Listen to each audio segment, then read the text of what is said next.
Hey guys! So today I am going to be reading to you guys my uchicago essays. We're gonna start out with my uncommon, is that what they called it? Your uncommon essay. The year I applied, back in, what was it, 2015, oh gosh, okay, well yeah, 2015 was like when I applied. I graduated in 2016. Okay, so that year we had many options for our uncommon essay. I think they usually give you 7 prompts. So I don't know if they've like continued this now or if it was just for my year, but basically 2 of the options were kind of like a do whatever you want option. So like one of them was like legitimately like just come up with your own prompt, and then the other one was you get to pick any of our past prompts. So it like led you to a website that had all of their like archived past prompts. So I was not very inspired by any of the current prompts of the year, so I ended up picking one of their past prompts. This one I felt was one of the more underrated prompts because I didn't really want to do one of their like super popular ones like find X or like I don't really remember any of the other ones. I think I was debating between this one and one that was like about improv, and like there were a bunch of like weird little phrases that you had to incorporate into your essay somehow. I actually did write one that was that, except it kind of devolved into something really strange and not really good. So I rewrote it with this prompt. So the prompt is, how are apples and oranges supposed to be compared? Possible answers involve but are not limited to statistics, chemistry, physics, linguistics, and philosophy. And this was inspired by Florence Chan from the class of 2015. Okay, so should I talk about kind of how I approached this first? Or should I just read it first? It's quite weird, I think. Okay, so I guess the way I approached it was, yeah, so the whole part about possible answers involved but are not limited to statistics, chemistry, physics, linguistics, and philosophy, I was like very inspired by that to like approach it from like one of these pretty academic lenses. So I chose to, so I had read this poem by Wallace Stevens called it was called Study of Two Pairs. Not a study, Study of Two Pairs. And so I kind of wanted to parody it, especially since the poem was about 2 fruit already. So it was like, okay, this can't be too terrible.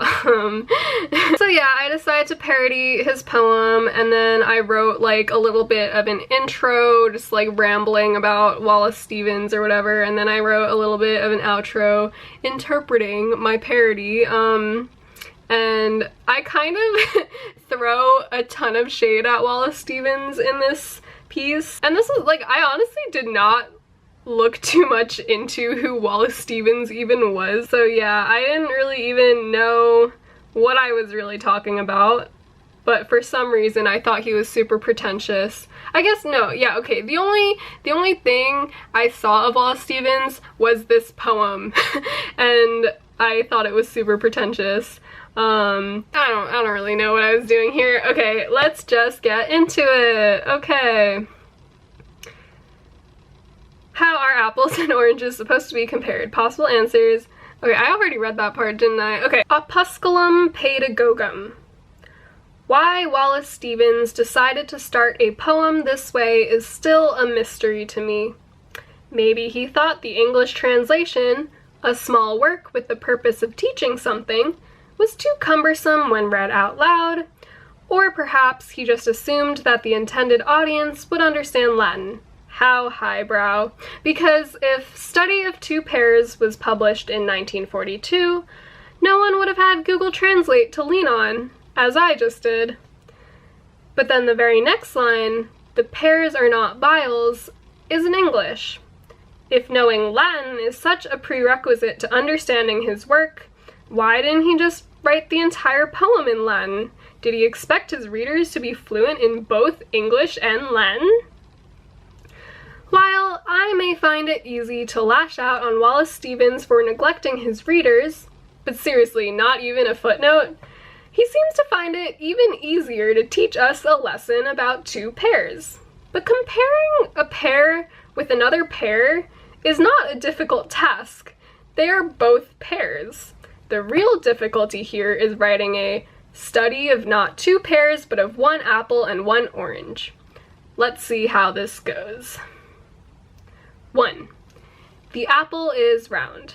The orange is also round. Together they resemble two round fruits. 2. Of course, they are not simply two round fruits.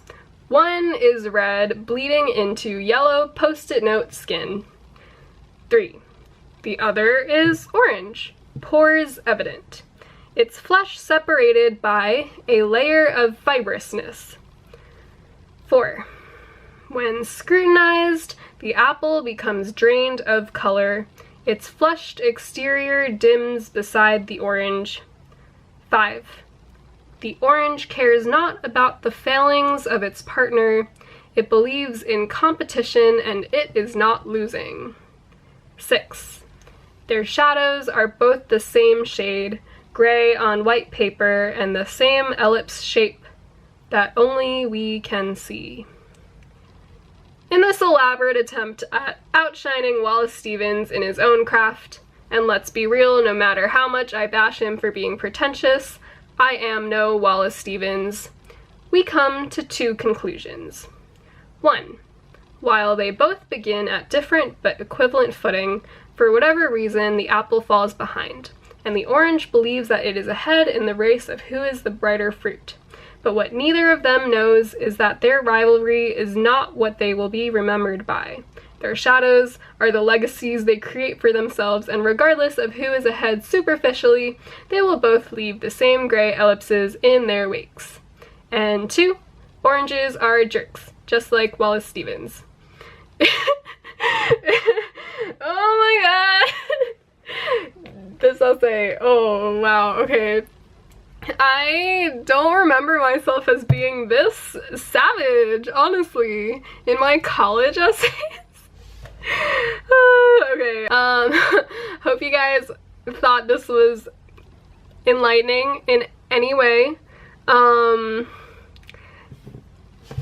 Yeah, I don't know. I guess don't be afraid of taking risks in your uchicago application because they seem to quite like creativity. I don't even know if this is considered creativity, but yeah, let your voice shine through, and I will see you guys next time with my Why uchicago essay, which is really a knee slapper in my opinion. Actually no, it's quite a mix of like genuineness and funniness. I don't know. Okay, well, yep, bye.